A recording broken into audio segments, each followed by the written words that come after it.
सिंधुदुर्ग जिल्हा बँकेत कर्ज घोटाळा झाला असून त्या कर्ज घोटाळ्याचे सूत्रधार मंत्री नितेश राणे असल्याचा आरोप शिंदे सेनेचे नेते राजन तेली यांनी केलाय।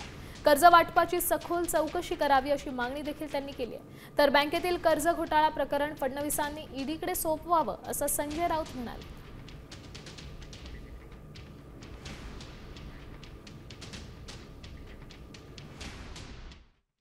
गेली 7-8 महिने बँकेचे जे गैरव्यवहार आहेत, जी काही कर्ज दिलेली आहेत, उदाहरणार्थ द्यायचं झालं तर रॉकस्टार ही कंपनी, तिथं मनी दवे डायरेक्टर आहे, हे बावलं नितेश राणेचं आहे।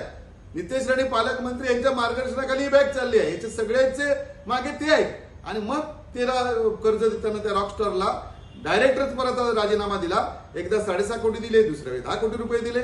ह्या सगळ्या गोष्टीची चौकशी व्हायला पाहिजे, कारण ही जी बँक आहे ही सर्वसामान्य शेतकऱ्यांची आहे, मच्छीमारांची आहे। सिंधुदुर्ग जिल्हा सहकारी बँकेतला जो कर्ज घोटाळा आहे, खरं म्हणजे ह्या संदर्भात देवेंद्र फडणवीस यांनी गुन्हा दाखल करून हे प्रकरण ईडीकडे सोपवायला पाहिजे। आता isakal.com आहे देशातील नंबर 1 ची मराठी न्यूज वेबसाईट।